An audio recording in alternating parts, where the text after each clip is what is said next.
né? E agora o primeiro que eu vou chamar, como aparece na tela, é o Dr. Luciano Drager.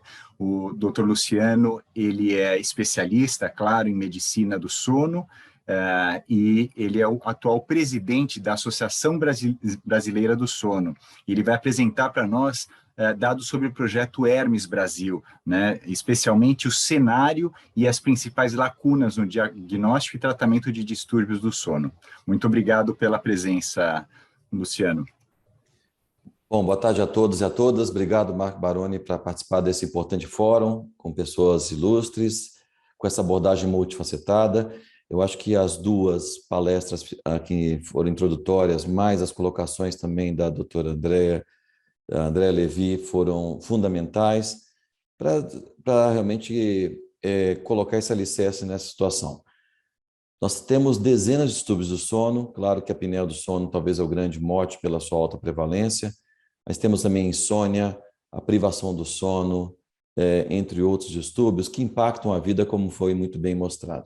Eu vou focar nesses poucos minutos em discutir um pouco, claro, focando na apneia obstrutiva do sono, como o título já foi aqui apresentado, para falar de forma muito breve, pelo tempo, o projeto Hermes Brasil, que é, na verdade, o primeiro passo para essa abordagem multifacetada que a gente precisa fazer, principalmente no cenário do SUS, onde a desigualdade de acesso é muito grande. O projeto Hermes, ele tem como princípio fundamental estabelecer, então, essas lacunas, fazer um diagnóstico situacional do nosso país e, claro, propor estratégias para avaliar essa viabilidade de deixar esse tratamento dos distúrbios do sono mais democrático e com mais equidade para todos os brasileiros. Então, de forma muito breve, nós temos vários objetivos secundários, mas o objetivo principal do estudo Hermes, desse projeto importante, visa a identificação e caracterização dos recursos diagnósticos da apneia do sono e recursos de tratamento com CPAP no Sistema Único de Saúde. Claro que nós podemos aqui falarmos, e os outros tratamentos, né? Certamente esse é o grande pontapé inicial para uma abordagem mais ampla. Além de mim, nós temos aí na equipe médica a doutora Daniela Paquito, a doutora Ana Eckley, né? A doutora Daniela está em processo de transição com a gente, mas a doutora Ana Eckley continua firme, além também de uma equipe muito integrada com independência científica. Nós temos também a parceria do meu ex-aluno de doutorado, Ronaldo Batista, com independência científica, mesmo, claro, com todo o apoio da ResMed, como aqui foi mencionado. Eu vou brevemente apresentar alguns resultados preliminares, isso foi recentemente revisto. Nós estamos na confecção desse diagnóstico situacional para publicação, mas basicamente através de uma ampla disseminação, de buscar proativamente centros que de alguma maneira atingem aí, um diagnóstico ou tratamento da apneia do sono no contexto do SUS, é que nós fizemos então um grande embate procurando conhecer realmente essa fotografia do nosso país. Então, esses são dados, como eu falei, preliminares, esse número já foi atualizado, mas não deu tempo ainda acabamos de atualizar, na verdade, não deu tempo ainda de construção de gráficos, mas basicamente é o grande cenário que nós temos hoje. Então, o que nós temos aqui trazendo o mapa brasileiro, né? Então, em termos de diagnóstico de centros envolvidos com esse projeto Hermes, né, nós temos 36 centros no total, né, que fazem algum tipo de tratamento, de diagnóstico e ou tratamento no contexto do SUS. Como vocês podem ver, 3 na região norte, 7 no nordeste, 16 na região sudeste, 4 na região centro-oeste e 6 na região sul, com poucas diferenças frente a algumas recentes inclusões que nós fizemos, mas como eu falei, basicamente esse é o cenário. No contexto diagnóstico, desses 36, 28, então, fazem algum tipo de diagnóstico para o Sistema Único de Saúde. Aqui estão as distribuições, o exame diagnóstico no próprio centro, ou quando há uma terceirização, a imensa maioria faz o diagnóstico no próprio centro, geralmente são centros universitários, né? A imensa maioria é o tipo de exame chamado tipo 1, a polissonografia noturna, aquela completa, que monitoriza o sono, mas também nós temos o percentual e crescente de monitores portáteis para fins diagnósticos. A oferta de exame, como vocês podem observar, ela não é igual. É claro que existe, obviamente, um desbalanço também populacional, mas vejam que nós temos realmente uma grande desigualdade nesse contexto. E a demanda, realmente, com fila de espera, ela não é desprezível, né? Chegando aí a vários meses para a execução do exame, como nós podemos observar, com variabilidade entre os centros. O início do tratamento sem diagnóstico, ele raramente é feito.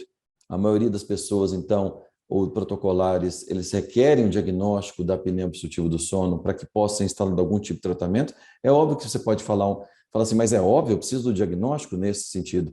Mas nós temos, às vezes, situações onde o paciente tem uma clínica tão clara, uma gravidade tão evidente, e que nessa espera, nessa peregrinação para conseguir o diagnóstico, algumas vezes tratamentos são feitos, mesmo sem um diagnóstico pontual, embora casos realmente muito claros de apneia obstrutiva do sono. E não é nem um pouco surpreso que a maioria dos centros considera o diagnóstico, o acesso a esse diagnóstico insuficiente.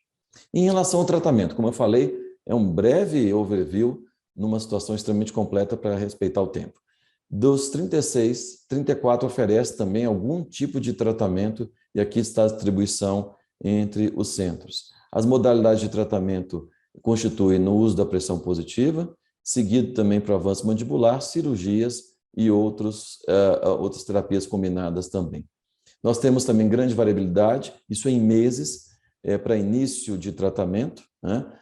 Nós temos aqui uma média de aproximadamente 6 meses, então depois que a pessoa faz o diagnóstico, demora-se em média 6 meses para os centros que têm algum diagnóstico disponível, isso é importante mencionar, e como vocês podem ver, a fonte de financiamento desse tratamento, então uma boa parte não tem acesso, então muitas vezes você precisa judicializar, como colocou bem o Douglas, ou o paciente pagar do próprio bolso, o Estado às vezes em situações específicas, discutidas ponto a ponto, ou o próprio recurso próprio, como já foi aqui mencionado. Então, o que existe, na verdade, são, muitas vezes, as prefeituras, Estado, entendendo o Estado, às vezes, como prefeitura também, não quer dizer o Estado federativo, às vezes o órgão público discute, muitas vezes, individualmente, em cidades isoladas, políticas de oferta de tratamento, então, da apneia. E vocês podem observar que essa participação do poder público é variável setor a setor, e também, como vocês podem observar, existe uma grande desigualdade de não acesso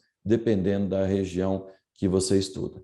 Então, eu gostaria de finalizar dizendo que nós temos um grande gargalo pela frente, com uma grande falta de uma padronização, tanto do diagnóstico quanto da oferta de tratamento. O que eu mostrei aqui são cenários onde existe algum tipo de tratamento, mas vários centros, incluindo o próprio São Paulo, muitas vezes você não tem ou diagnóstico, ou quando tem o diagnóstico não tem o tratamento. Então, realmente, nós precisamos mudar esse cenário, frente a tudo que o Marco colocou, Douglas, etc., a importância, nesse contexto, do impacto multifacetado dos distúrbios do sono, com ênfase maior à apneia do sono. Muito obrigado pela atenção, me coloco à disposição.